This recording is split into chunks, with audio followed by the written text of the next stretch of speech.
പത്തരമാറ്റ് സീരിയലിൻ്റെ ഇന്നത്തെ എപ്പിസോഡാണ് കേട്ടോ പറയുന്നത്. അങ്ങനെ കനകയാണെങ്കിൽ നവ്യയോട് എല്ലാ സത്യങ്ങളും തുറന്നു പറയാനായിട്ട് ഒരുങ്ങുകയാണ് കേട്ടോ.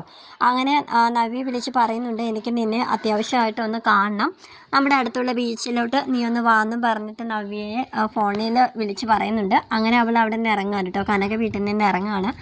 ഇറങ്ങിയ പുറകെ തന്നെ അവരുടെ അച്ഛനാണെങ്കിൽ നയനയെ വിളിച്ചിട്ട് പറയുന്നുണ്ട്, മോളെ നിൻ്റെ അമ്മ എല്ലാ സത്യങ്ങളും നവ്യ മോളോട് തുറന്ന് പറയാനായിട്ട് അവളെ ഫോണിൽ വിളിച്ചിട്ടതാ ഇപ്പോൾ വീട്ടിൽ നിന്ന് ഇറങ്ങിയതേ ഉള്ളൂ.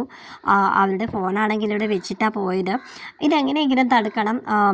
നീ കനകയുടെ അടുത്തോട്ട് നീ പോകണം, പെട്ടെന്ന് തന്നെ പോകണം, നിങ്ങളുടെ അടുത്തുള്ള ബീച്ചിലോട്ടാണ് വരാൻ പറഞ്ഞിരിക്കുന്നതെന്നൊക്കെ അദ്ദേഹം നയനയോട് പറയാൻ കേട്ടോ. അങ്ങനെ നയനയും ആദർശം കൂടി കാറെടുത്ത് ബീച്ചിലോട്ട് പോവുകയാണ്. പക്ഷേ അവരെത്തുന്നതിനെക്കാട്ടും മുന്നേ തന്നെ നമ്മുടെ കനകയും നവ്യയും കൂടെ ബീച്ചിൽ വെച്ച് മീറ്റ് ചെയ്യുന്നുണ്ട് കേട്ടോ. അങ്ങനെ അവർ സംസാരിച്ച് തുടങ്ങുകയാണ്. അമ്മ എന്താ പെട്ടെന്ന് ഞാൻ വരണമെന്ന് പറഞ്ഞത്, എന്തൊക്കെയോ രഹസ്യങ്ങൾ പറയാനുണ്ടെന്നൊക്കെ അമ്മ ഫോണിലൂടെ പറയുന്നുണ്ടായിരുന്നല്ലോ, എന്താണാവോ എന്നൊക്കെ ഇങ്ങനെ ചോദിക്കുകയാണ് കേട്ടോ.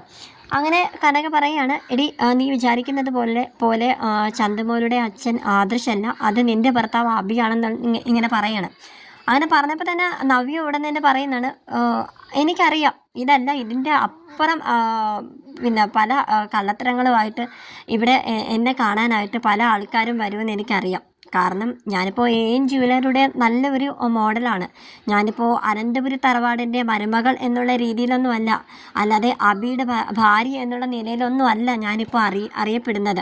ഞാനിപ്പോൾ അറിയപ്പെടുന്ന ഒരു മോഡലാണ്, അതും നമ്പർ 1 എൻ ജ്വല്ലറി ഇപ്പോൾ നമ്പർ 1 ആയിക്കൊണ്ടിരിക്കുകയാണ്. ആ ഒരു ജ്വല്ലറിയുടെ നമ്പർ 1 ആയിക്കൊണ്ടിരിക്കുന്ന ഒരു മോഡലാണ് ഞാൻ. ഇപ്പോൾ അബിക്കും എൻ്റെ ഒരു ഇത് വെച്ചിട്ട് അബിക്കും ഇപ്പോൾ നല്ലൊരു ജോലി അവിടെ കിട്ടാൻ പോകുന്നു എന്ന് അറിഞ്ഞിട്ട് നിങ്ങളുടെ മകളെയും മരുമകനെയും ഞങ്ങളെക്കാട്ടി കൂടുതൽ അവർ വളരണം, ആ ഒരു ഉദ്ദേശത്തോടു കൂടിയാണ് ഇപ്പോൾ എന്നെ പല രീതിയിൽ പലതും പറഞ്ഞ് തെറ്റിദ്ധരിപ്പിക്കാൻ നോക്കുന്നത്. ഞങ്ങൾ അവരെക്കാട്ടി വളരാനായിട്ട് പാടില്ല, അതല്ലേ അമ്മയുടെ എന്നല്ല എല്ലാവരുടെയും ഉദ്ദേശം എന്നൊക്കെ ഇങ്ങനെ നവ്യ പറയാണ്.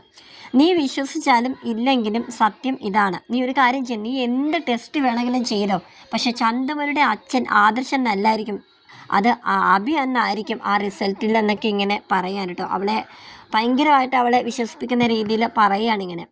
അങ്ങനെ നവ്യ ഉടനെ തന്നെ പറയുന്നുണ്ട്, ഞാനിത് എന്തായാലും വിശ്വസിക്കാൻ പോകുന്നില്ല എന്നൊക്കെ ഇങ്ങനെ പറയുകയാണ്. അപ്പോൾ കനക പറയുന്നുണ്ട്, നീ അബിയുടെ അടുത്ത് ചെന്നിട്ട് നീ ചോദിക്കുക, ചന്ദമയുടെ അച്ഛൻ നീ അല്ലേ എന്ന് നീ ചോദിക്കുക, അപ്പോൾ അവൻ എന്താ മറുപടി പറയുന്നതെന്ന് നോക്കാമല്ലോ. നീ തറപ്പിച്ച് ചോദിക്കുക, അല്ലെങ്കിൽ ഞാനും നിൻ്റെ കൂടെ വരാം.